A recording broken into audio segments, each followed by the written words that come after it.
Direktorat Reserse Kriminal Khusus Polda Sumsel menangkap 4 warga Jawa Barat komplotan penipu nasabah kartu kredit. Tertangkapnya para tersangka setelah salah satu korbannya melapor dengan kerugian hampir mencapai 50 juta rupiah. Polisi menerangkan penipuan para tersangka dengan menghubungi korban dan menawarkan potongan harga untuk membeli logam mulia. Korban yang tertarik diminta mengisi link dan mengirimkan kode OTP pada tersangka. Setelah itu komplotan ini memesan logam mulia di toko milik salah satu tersangka melalui situs jual beli online menggunakan kartu kredit korban. Namun yang dikirimkan ke korban merupakan timah. Aksi para tersangka ini sudah dilakukan selama 5 bulan lebih. Kemudian dari pelaku menyampaikan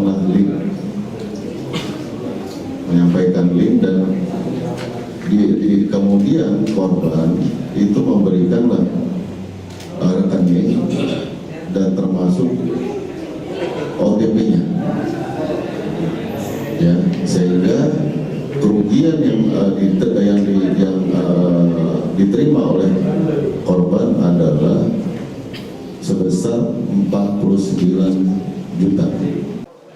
Keempatnya terancam hukuman 6 tahun penjara dan denda 1 miliar rupiah. Reski Oktora, Muklas Diferensial, Kompas TV, Palembang, Sumatera Selatan.